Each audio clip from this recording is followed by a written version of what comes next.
Welcome back to The Breakdown with me, NLW. It's a daily podcast on macro, Bitcoin, and the big picture power shifts remaking our world. What's going on, guys? It is Monday, December 16th, and today we are talking about a very good Christmas week. Before we get into that, however, if you are enjoying The Breakdown, please go subscribe to it, give it a rating, give it a review, or if you want to dive deeper into the conversation, come join us on the Breakers Discord. You can find a link in the show notes or go to bit.ly/breakdownpod. Well, friends, we are entering this new week, really the last normal week of the year from a work perspective, with a new Bitcoin all-time high. On Sunday night, Bitcoin surged past $104,000 for the first time to reach a new all-time high of $106,500. Prices retreated overnight but entered today above $104,000, a 3% gain across the weekend. CK Shen, the CIO of ZK Squared, said that Bitcoin had likely entered Santa Claus mode. He predicted a price of $125,000 early next year, but warned that a 30% drawdown is always in the cards with positive news mostly priced in. The inching up of price targets is now a common theme across the industry. Danny Marquez, a mining industry researcher at EY, now has his sights set on $175,000 as the bottom of the range for this cycle's high. The top of his range is a fairly optimistic $460,000. The targets are based on extrapolating from previous cycles and demonstrates how wide the range of possible outcomes is. Ariane Boring, the founder of the Digital Chamber, threw out the number $800,000 by the end of next year. Speaking with Fox Business, she said, "If Donald Trump is successful in putting forth a lot of the proposals he's proposed to the community, the sky is the limit because Bitcoin has a fixed supply." That is the highest prediction I've seen for next year, but we will of course be watching for the first $1 million call, which you know at some point is going to come. CoinDesk's James Van Straten had some interesting thoughts about who is dictating Bitcoin price. Rather than focusing on large and transparent buys from MicroStrategy and the ETFs, Van Straten believes that larger cohorts are in control of the markets. Between them, MicroStrategy and the ETFs have accumulated around 200,000 Bitcoins each since September. In the same time frame, short-term holders have accumulated over 1 million coins. This is all offset by long-term holders who are still paring back positions, distributing 843,000 Bitcoin. Still, Bitcoin is up and the vibes are strong. European Bitcoiners finally got to join the party, with Bitcoin now officially worth 100,000 euros. Bitcoin historian Pete Rizzo noted that Satoshi had now surpassed Michael Bloomberg to become the 16th wealthiest person on Earth. Bill Gates is next if Bitcoin can go 1% higher. Pomp was delighted at the timing of the latest leg up, posting, "It's hilarious to watch Bitcoin run on Sunday nights because Wall Street can't do anything until tomorrow morning when the stock market opens. It's like getting invited to Christmas dinner but having to sit at the kids' table." Veteran trader Peter Brandt pointed out a fact that will make Peter Schiff weep, posting, "It's now official. The Bitcoin gold ratio has now posted a new all-time high. Next stop will be 89-1. It will require 89 ounces of gold to buy a single Bitcoin." Even longtime holdouts are capitulating, with an attorney called the Ranch Lawyer posting an all-time piece of copy pasta. "I give up. I have to buy Bitcoin. If they make a strategic reserve and other countries get in line, I will never be able to live with myself if I miss the boat. It looks like pure stupidity has won. Put it on a t-shirt, put it on a hat." Now, this idea of a Bitcoin strategic reserve is clearly entering the ether. Every week it seems to grow in stature. After ringing the bell at the New York Stock Exchange late last week, President-elect Trump said, "We're going to do something great with crypto because we don't want China or anybody else. It's not just China, but others are embracing it, and we want to be the head." Meanwhile, Strike CEO Jack Mallers floated the possibility of a day one executive order that would establish the Bitcoin strategic reserve. During an interview with Tim Pool, Mahler said, "I know that Trump is looking at a day one executive order. There's potential to use a day one executive order to purchase Bitcoin. It wouldn't be the size and scale of 1 million coins, but it would be a significant position and it would be a message from the United States." He explained the president's team is looking at the broad powers to protect the currency under the Dollar Stabilization Act. "It wouldn't necessarily have been on my bingo card to buy Bitcoin in the name of protecting the dollar, but stranger things have happened." Elsewhere, the competition to adopt Bitcoin at the sovereign and regional level is heating up. Last week, Bitcoin reserve bills were introduced in the Texas and Pennsylvania state legislatures. Dennis Porter of the Satoshi Action Fund has been working across the states for years, including helping to draft these two bills. He announced that a third state would introduce legislation this week. Porter also confirmed that Trump was exploring the use of an executive order, adding, "If he doesn't, we will be ready to apply pressure at the state level by creating a wave of strategic Bitcoin reserves. We are in a race to SBR, game theory at its finest." The race is also on outside of the US. Last week saw the first rumblings of a Bitcoin reserve out of Russia, although that proposal came from a minority party. On Friday, a Japanese lawmaker named Satoshi Hamada introduced a statement of questions to the government asking them to consider, quote, "the status of understanding the movement to introduce Bitcoin reserves in the United States and other countries." A great deal seems to have been lost in translation in that part of the story, but the main takeaway is that a lawmaker named Satoshi is pushing for Bitcoin adoption in Japan. Meanwhile, north of the border, the city of Vancouver has passed a motion to explore making it a, quote, Bitcoin-friendly city. The city council will now look into accepting Bitcoin for payment of taxes and fees alongside establishing a Bitcoin reserve. We saw a few trial runs of these sorts of policies over the years in U.S. cities with very little take-up or follow-through. Notably, the city of Utah accepted Bitcoin for several years before mothballing the program. They noted that only a single resident ever paid their taxes using Bitcoin. What makes the city of Vancouver's proposal interesting is how stark the messaging is. Drafted by the city's mayor, the motion said, quote, "It would be irresponsible for the city of Vancouver to not look at the merits of adding Bitcoin to the city's strategic assets to preserve the city's financial stability. The city will now conduct a feasibility study to be completed by Q1 of next year." And so, whether it's a day one policy or comes somewhat later, it's clear that the Bitcoin Strategic Reserve is gaining steam.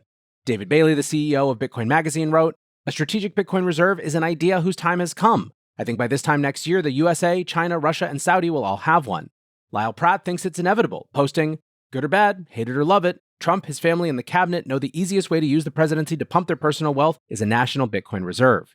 It isn't complicated. Their incentives are clearly aligned. This is the nature of the global Bitcoin game." What do you think happens when the rest of Congress realizes this as well? The big question that I keep pointing out is how much political capital a Bitcoin strategic reserve would cost Trump. This to me has seemed like the only potential barrier.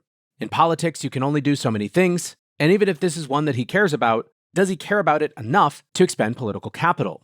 The thing that makes all of this interesting is that the more momentum it has, the less political capital from Trump it requires. As a small follow-up to a story from last week, MicroStrategy will officially join the NASDAQ 100 index. The company will be added to index weights on December 23rd. Bloomberg analyst James Seyfarth has predicted around $2.1 billion worth of price incentive buying as index funds rebalance this week. That's to say nothing of the ongoing passive flows from millions of retirement accounts across the nation and the world. Michael Saylor flagged yet another weekly buy over the weekend. This would be the first above 100,000, confirming the company's plans to keep buying the top forever. TradFi analysts are dismayed that all of their models are destroyed, perfectly encapsulated by the Barron's headline, "MicroStrategy is winning by breaking Wall Street's rules. Avoid the stock." Jeff Park of Bitwise thinks the analysis is pretty clear. He summed up his one-page note on MicroStrategy by writing, "The trade of the decade is just starting. Buckle up." Speaking of MicroStrategy, JP Morgan analysts are looking for the next MicroStrategy from within the Bitcoin mining sector. They noted that across the board, publicly listed mining companies are now building up the Bitcoin on their balance sheet. Marathon is the biggest example. Last week, the company bought $1.1 billion worth, funded by their largest ever issuance of convertible notes. They are now the second largest corporate holder of Bitcoin with almost $4 billion worth. Riot Platforms has now started buying Bitcoin from the open market, adding $510 million worth to their balance sheet last week. The news comes as an activist investor called Starboard Value takes a significant position in the company.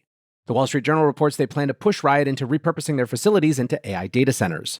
The shift to buying Bitcoin is so profound it forced JP Morgan analysts to rethink their valuations. They raised price targets on 4 mining stocks, including Marathon and Riot.